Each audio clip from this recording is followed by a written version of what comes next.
Olá, seja bem-vindo e aqui nós estudamos a Bíblia. Como assim? Estudar a Bíblia? É possível estudar a Bíblia? Como que se estuda a Bíblia? Eu já ouvi muito essas perguntas e eu sei que muita gente pensa que a Bíblia não é um livro para ser estudado, meditado. Há pessoas que têm até medo de ler a Bíblia. Acham que é um livro, quase que um livro de magia, um livro que pessoas que leem... Eu ouvi de tudo já, né? Tem que ser alguém iniciado, tem que ser um sacerdote, tem que ser alguém com uma posição elevada, ou alguém meio perturbado da cabeça, ou que a Bíblia perturba a mente das pessoas, enfim, toda sorte de superstições populares. E pessoas que já acompanham o estudo bíblico há tempo, eventualmente vêm com essa pergunta: tem método para estudar a Bíblia? Como é que a gente faz? Porque não é só ler, né? Pessoas que leem a Bíblia percebem isso, não é só ler. Como é que a gente faz para compreender, para absorver conteúdo, para entender os momentos diferentes? Tem palavras que a gente não entende, tem costumes que a gente não entende. Tem costumes que a gente entende, palavras que a gente entende, mas parece que estão sendo usadas de uma maneira contrária ao que a gente conhece. Como é que se faz isso? Bom, eu vou lhe ajudar hoje, vou lhe apresentar o método que eu sigo, que é um método que é inspirado na própria forma como Jesus e os seus discípulos usavam para interpretar o que nós chamamos hoje de Antigo Testamento. Essa forma foi imitada pela Igreja do Senhor, foi copiada e ao longo dos séculos chegou até nós. E eu uso a expressão interpretação gramatical histórica, que é uma forma muito usada hoje para apontar para essa forma de interpretar, e eu vou lhe apresentar como é que se faz isso, como é que se tem esse entendimento. Então vamos lá. Primeira coisa, primeiro ponto, é que nós partimos do pressuposto que a Bíblia, essa coleção de livros, é a expressão de Deus. É algo sagrado. Então, Bíblia, como eu comentei com você, é uma coleção de livros. Recentemente na história humana nós temos aqui um encadernado só, mas até não muito tempo atrás na história nós tínhamos então uma coleção de diversos livros separados. E antes disso, os livros eram rolos de pergaminho, rolos de papiro. Então, se começou a usar a forma de livro, né? Então, o papel era grosso, a cópia era feita à mão, e aí se fazia vários livros. E aí, então, surgiu a prensa de Gutenberg, com isso se conseguiu fazer cópias. Depois se foi conseguindo papéis mais finos, a tipologia, né? O formato das letras menor, com nitidez, e aí nós chegamos hoje a esse encadernado, um volume pequeno, muito fácil de portar, e que aí algumas pessoas olham para ele com a ilusão de que é, sim, um único livro, uma única forma de escrever do começo ao fim. Não é, mas, mesmo assim, é a palavra de Deus. Por que essa expressão é importante, né? Reconhecer que o livro é a palavra de Deus. Porque existe uma forma de estudar a Bíblia.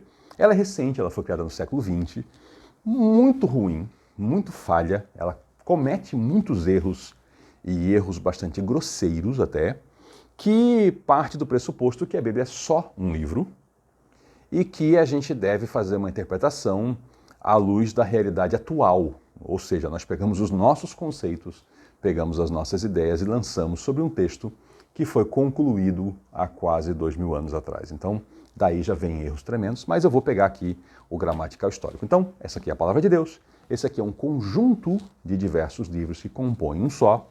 E aí, como é que a gente vai abordar isso? A primeira coisa que eu faço e que eu recomendo para qualquer material literário que a gente vai estudar: ler. Leitura simples. Eu chamo isso de leitura exploratória. Eu preciso travar contato com esse material. Eu preciso me situar. Eu preciso me localizar. Então é um livro extenso, e aí você vai fazer primeiro uma leitura. Você pega a Bíblia, minha sugestão, 4 capítulos por dia, você em menos de um ano conclui uma leitura completa. E eu sugiro a todos que estudam que façam isso com caderno e caneta no lado, anotando as suas observações, as suas dúvidas, as suas percepções. Isso ajuda muito, muito. Claro que existe toda uma técnica adequada para estudo, né? Eu posso até eventualmente fazer um outro vídeo só sobre isso, técnicas de estudo, tá? Mas você vai precisar de um ambiente adequado para estudo, uma iluminação adequada, silêncio, tempo para fazer isso. Você não vai fazer um estudo de material nenhum num intervalinho de 5 minutos, num ambiente agitado, com gente interrompendo, televisão ligada, olhando para o celular. Não funciona, né? Então você reserva um tempo para fazer a leitura, é a primeira etapa. E aí já surge uma pergunta. Já vem nesse momento uma pergunta muito importante. Qual Bíblia que eu leio?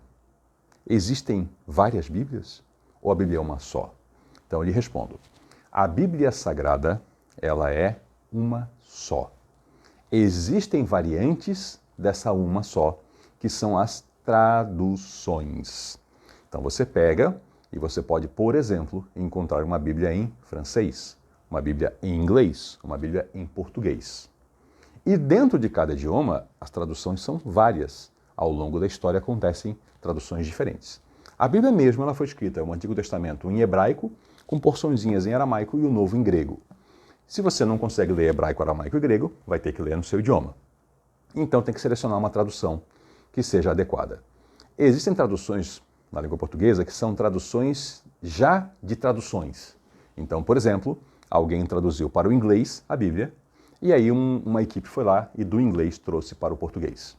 Tradução de tradução, ela tem o perigo de acumular erros. Porque você quando traduz uma expressão, uma frase, uma palavra, você traduz uma forma possível. Não é a única forma. Quer ver um exemplo que eu sempre uso? Se você pega uma palavra num idioma lá, que ela traduz a ideia de estética, algo realmente que chama a atenção por elevada categoria estética, nós podemos traduzir no português atual como belo, bonito e formoso. São formas diferentes. Só que nós temos palavras na língua portuguesa que permitem mais de um significado. E aí, se você faz uma tradução de uma tradução, você pode ir perdendo a direção do significado. Quer ver um exemplo clássico? Existe na Europa uma escultura belíssima de Moisés com um par de chifre na cabeça. E aí a pessoa olha e diz, mas Moisés com chifre, que loucura é essa? Problema de tradução. A palavra no hebraico que indicava poder, que indicava facho de luz, também poderia indicar chifre. Quando foi feita uma certa tradução para um certo idioma europeu, qual foi a palavra que veio? Chifre. Uma falha. E aí lá saiu o escultor fazer um belíssimo Moisés chifrudo. Tá lá, né? E assim tem outros problemas. Então, eu vou direto ao que eu recomendo a você. Eu recomendo uma tradução em português atual, porque existem traduções maravilhosas em português clássico. E aí você vai estar lutando não para entender o texto bíblico, mas para entender o português arcaico. Quer ver um exemplo? Você conhece, você usa, você sabe o significado da palavra aleivosamente? Está numa tradução clássica. Essa entre outras. Então, às vezes a pessoa lê, eu já conheci gente que me falou, Carlos, eu não entendo o texto sagrado. E a pessoa aponta problemas de que ela não entende, e o problema não era com o texto sagrado, era com o português arcaico. Pessoas de língua contemporânea, não conhecendo o português clássico, tentando ler uma tradução clássica. Dificulta. Minhas recomendações diretas. Aqui na minha mão eu tenho a Nova Versão Transformadora. É uma tradução em português atual, muito boa. Também recomendo a Nova Versão Internacional, outra tradução excelente. Aqui só um parentezinho. Tem algumas pessoas, ainda tem uns poucos por aí, falando coisas muito erradas sobre a NVI, porque eles apontam defeitos na NVI que não existem, como, por exemplo, a falta de versículos bíblicos. Se você vai lá e confere, eles estão lá os versículos. O que está acontecendo? Algumas pessoas mal informadas pegaram a tradução americana chamada NIV, e que tem problemas, essa realmente tem problemas, e traduziram textos que apontam problemas na NV, apontando esses problemas na NVI. A questão é que a NVI, ainda que parta dos mesmos pressupostos de tradução, que é, vamos usar o idioma original, vamos traduzir para a língua atual, ela é uma tradução independente feita no Brasil, por pesquisadores brasileiros. E eles não cometeram as falhas que os pesquisadores cometeram lá. Então a ausência de versículos, por exemplo, não está na NVI. Se você tem algum repúdio com a NVI por causa disso, esqueça, é erro de informação. A NVI é muito boa e ela é completa. Então, eu recomendo a NVT e a NVI. Tem também a Bíblia na linguagem de hoje, muito boa. Não recomendo para estudo. Por quê? Porque ela traz um português corrente, um português fácil, e para ser fácil, às vezes não é muito preciso em relação a alguma terminologia antiga. Só por isso. Mas é uma Bíblia que eu também leio e gosto muito. Bom, vamos lá. Segundo passo, você leu, tá? E agora nós precisamos avançar. Agora vamos então para a fase do estudo. Como é que se estuda a Bíblia? Primeira etapa, graças a Deus, hoje nós temos isso em abundância, nós temos Bíblias de estudo. Você vai lá e compra uma edição, normalmente é uma edição grande, né, porque tem muito conteúdo, que é o texto sagrado, normalmente na parte de cima, e na parte de baixo, explicações sobre o texto sagrado. Então você compra num único volume, um exemplar que tem explicações do texto que você lê. E essas são o primeiro caminho para o estudo. Então você pega lá, por exemplo, você lê lá no Evangelho de Mateus, você abre lá no capítulo 21, e aí tem lá o texto do Senhor Jesus, e você lê embaixo explicações. Então isso resolve muita coisa, mas é só um começo. Então qual que você adota? Tem várias, você vai escolher uma do seu agrado, qual a tradução que está usando, qual o preço, né? Isso também tem um custo. Enfim, você escolhe. Eu apenas não recomendo para o estudo bíblico as Bíblias de estudo que são temáticas. Já vou explicar para você. O que acontece? Tem várias Bíblias de estudo que elas são boas, mas não para um estudo amplo da palavra de Deus. Elas são boas para um estudo de alguma outra coisa bem específica. Por exemplo, você vai ter lá, aqui eu vou inventar, tá? Eu acho que isso nem existe. A Bíblia do vendedor. Então, essa Bíblia, ela não é focada na interpretação geral do texto bíblico. Ela é focada numa profissão. E aí ela vai apontar os textos e vai trazer auxílios para a pessoa que exerce aquela profissão. Então, ela não vai ter um conteúdo tão completo na parte de estudos. Assim tem a Bíblia disso, a Bíblia daquilo. Eu sugiro simplesmente aquelas que são assim, Bíblia de estudo, e aí tem uma tradução. Então a gente tem a Bíblia de estudo NVI, muito boa. A gente tem a Thomas Nelson, que também adota a tradução NVI, mas é um outro estudo. Tem inclusive gravuras. A gente tem a Bíblia de estudo aplicação pessoal, muito boa. Só tem uma dificuldade, a tradução, uma tradução clássica de Almeida, é um pouco mais difícil de ler, mas você pode usar, por exemplo, ler na sua NVT e o estudo usar nessa outra, né? Enfim, você escolhe. Então você já fez um estudo, né? Próxima etapa, você junta algumas Bíblias de estudo na próxima leitura. Vamos supor assim, 2, no máximo 3 Bíblias de estudo. Vamos supor que você pega, já que eu citei aqui, a Thomas Nelson, a aplicação pessoal e a NVI de estudo. E aí você escolhe uma delas para ler o texto sagrado e nas outras, naquela e nas outras, você lê os estudos, só os estudos. Então você tem mais tempo, você precisa de mais tempo para estudar isso, mas ao final de uma passada completa você vai ter um acúmulo de conteúdo muito maior. Sempre anotando, tá? Sempre anote. Escrever à mão é maravilhoso, ajuda processos que acontecem no nosso cérebro. Se eu fizer um vídeo só sobre técnicas de estudo, eu conto lá, mas anote, é muito bom. A mão, tá? O efeito do estudo, anotações feitas à mão, é superior a anotações feitas digitando. Tem estudo científico sobre isso. Vamos lá. Você já conheceu algumas Bíblias de estudo. Claro, você pode ler todas as de estudo que estão no mercado. Mas não é esse o próximo passo. O próximo passo você vai querer realmente dar um nível de profundidade no seu estudo maior. Aí você parte para os comentários bíblicos. São normalmente edições enciclopédicas, multivolumes, onde você vai ter não a transcrição do texto bíblico, mas somente a explicação.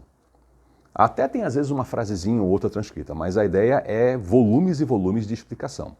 E aí também tem que ter um cuidado, porque tem comentários com finalidades diferentes. Então eu já lhe digo, para esse estudo histórico-gramatical que eu faço e que eu apresento aqui no canal, por exemplo, o comentário bíblico de Matthew Henry não é indicado. Por quê? Porque ali é um comentário maravilhoso focado em aplicação, em doutrina, em como é que eu vivo o que está no texto. Ele não é focado em explicação histórica e gramatical. Então você vai ler, vai sair muito edificado, mas talvez ainda saia com as mesmas dúvidas sobre que lugar era aquele, essa pessoa aqui, esse nome é o mesmo que aquele outro? Qual era esse costume na época? Por que ele cita que essa palavra tem tal significado? Não vai estar lá. Onde é que vai estar? Nos comentários gerais. Vou citar aqui 2 ou 3 que eu acho que são relevantes. A gente tem o comentário histórico-cultural da Bíblia. São 2 volumes, se não me engano, um para o Antigo e um para o Novo. Não sei se a divisão está exatamente essa. É um material resumido, o comentário não é tão grande, eles são 2 volumes grandões, mas ele é bem resumido e bastante preciso nessa parte histórica. Ele traz geografia, fala sobre a política da época, costumes religiosos. Ele explica por que certas expressões ali estão dessa maneira explicados. Por exemplo, o seu nome será tal nome. Por quê? E tem uma explicação. A gente olha em português, mas o que tem a ver isso com o nome? É porque em hebraico aquele nome significava aquela expressão. Então ele vai explicando esse tipo de coisa. Muito bom, é um dos que eu gosto de usar, continuo usando. É um material muito, muito bom. Outro que eu gosto de usar e recomendar é a primeira edição em português do comentário bíblico Beacon. Esse material foi publicado na época pela editora CPAD. É uma edição americana que foi traduzida para o português. São 10 volumes de material. Ele é bastante denso em ensino, foca bastante nesses aspectos histórico-gramaticais, lhe ensina muito do que como é que funcionava as coisas naquela época. Tem boas referências cruzadas, explicando, por exemplo, você está lendo um texto lá em Isaías e ele aponta para aquele material quando ele é repetido em Romanos. E a aplicação que o apóstolo Paulo dá lá. Então ele é muito bom nesse material, é volumoso, demanda tempo de estudo. E aí existe uma outra edição do comentário bíblico Beacon, publicada no Brasil, se eu não me engano, pela Central Gospel, que não é uma nova edição daquele. Ele é inteiramente novo. São outros autores que fazem um comentário bastante acadêmico. É um comentário já com aspectos bem mais aprofundados e eu recomendo como um avanço, como uma sequência. Eu não sei no momento que eu gravo esse vídeo em qual volume que está no Brasil, porque ele foi sendo traduzido e publicado em etapas, não foi entregue todo inteiro, mas é um material muito bom. É um material mais extenso, são mais volumes, tá? E outros autores que escrevem com bastante profundidade, ali já exige mais do estudante, exige muito mais tempo disponível, exige muito mais conhecimento prévio para poder aproveitar o texto. Você pode chegar nesse material sem um conhecimento prévio? Pode, você vai entender. Mas se você já for um estudante da Bíblia, você aproveita muito mais. Então você já passou por algumas etapas, você já leu a Bíblia, texto, você já leu a Bíblia comentada, texto e comentário, você já leu um conjunto de Bíblias comentadas, um texto e diversos comentários. Você já leu 2 ou 3 comentários bíblicos completos. O exemplo que eu dei, Beacon, o outro Beacon e o histórico-cultural. E aí você, nesse momento, isso deve ter se passado já alguns anos da sua vida, você quer ainda aprofundar mais. Tem mais? Tem. Agora que se abre um horizonte imenso na sua frente. Com esse volume de conhecimento que você já adquiriu, você agora pode partir para os estudos específicos. Você vai ter autores que têm extensas obras sobre um único livro da Bíblia. Você vai ter gente que dedicou uma vida a estudar, por exemplo, o Evangelho de Lucas. E aí você vai ter produção literária em quantidade, tratando de aspectos bem minuciosos, de pequenas variantes dentro dos manuscritos em grego, do significado de uma palavra que foi descoberto a mesma palavra em outros textos clássicos da época e que então Lucas poderia, com aquela palavra, estar fazendo uma referência mais ampla ao que parece ser. É bem aprofundado, é bem acadêmico, é um material muito profundo, mas tem muito material. É uma imensidão de temas, de assuntos que tem para fazer. E tem também os estudos que eles não são só por livros, são estudos temáticos. Por exemplo, você pega lá, existe uma tese de doutorado que foi publicada na forma de um livro, já tem em português também, em que um autor ele se debruçou sobre o tema escatologia bíblica, que é o estudo dos tempos do fim, e ele fez um estudo de toda a Bíblia, então não é de um livro só, mas de um único tema, escatologia bíblica. E ele apresenta, então, um grande panorama do seu estudo. Só que uma observação para você, tá? A escatologia bíblica é um daqueles temas que tem muita variação de estudo, é bem diverso entre diversas correntes de autores. Ele apresentou uma corrente. Então é uma tese de doutorado, é um livro imenso, todo sobre um tema só, mas esse tema em diversos livros. Você vai ter alguns livros, por exemplo, sobre soteriologia, que é a doutrina, o estudo da doutrina da salvação. E aí você tem um livro, às vezes até vários exemplares, vários volumes, desculpe, tratando daquele tema, de um único autor ou de um grupo de autores, em que eles pegam o tema, a revelação da salvação de Deus, desde o começo de Gênesis e Apocalipse. Tá? Então aí o estudo não acaba mais, né?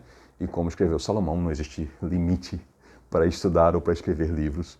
E aí você segue a vida com muitos estudos. Tem estudos sobre, especificamente, sobre o período entre o Novo e o Antigo Testamento, a história de Israel ali naquele meio, é bastante coisa. Então, mas voltando, né? Resumidamente, minha recomendação, encare a Bíblia como palavra de Deus, escolha uma tradução em português contemporâneo, sugiro o NVI ou o NVT, faça uma leitura completa da Bíblia, depois faça uma leitura completa de uma Bíblia comentada, depois faça uma leitura completa da Bíblia comentada, lendo os comentários de mais 2 Bíblias comentadas diferentes, depois leia a Bíblia estudando comentários bíblicos completos, aqui eu citei 3 para você, e aí com isso você, vamos dizer assim, já fez um curso básico de estudo da Bíblia que deve ter demandado de você talvez uns 4 ou 5 anos.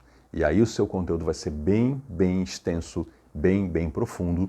E eu espero que nesse ponto você já esteja ajudando muita gente a conhecer a Bíblia, a entender o texto sagrado e a partir daí abre-se um universo de estudos, muitos e muitos livros, muito material bom. O que eu recomendo que você não faça de jeito nenhum se o que você quer é estudar a Bíblia dessa forma? Não pegue uma coletânea de vídeos no YouTube e se fixe nisso. Por quê? Coletâneas de vídeos do YouTube não são fontes científicas, não são fontes primárias adotadas por estudantes, não tem uma confiabilidade, não tem uma publicação revisada. Você pode pegar um material sublime, excelente, que poderia ser um livro acadêmico, mas você pode pegar alguém que fala bem, se expressa muito claramente, mas não estudou a Bíblia, é cheio de opiniões erradas e sai dizendo muita coisa errada. Então, se você se fixa nisso, se você não abre, você pode simplesmente sair repetindo erros dos outros, citando versículo que não existe na Bíblia, como eu já vi gente fazendo, citando doutrina que não é cristã, como eu já vi gente fazendo, porque não se dá o trabalho de ler a Bíblia, não se dá o trabalho de ler os comentários bíblicos, a história da igreja, são 2000 anos de estudo da Bíblia. E aí a pessoa não quer estudar, ela quer simplesmente ver vídeos e sair repetindo o que ela viu em vídeo. Vídeo é bom? É. Eu também uso como forma de estudar, também tenho meus autores que eu gosto, mas não pode ser a sua única fonte, você não pode fechar nisso. E hoje muita gente está fechando nisso e está abandonando a Bíblia. Não está lendo a Bíblia para ficar assistindo vídeo. Não, assista seu vídeo, mas leia a Bíblia. E volte na próxima, porque aqui nós estudamos a Bíblia.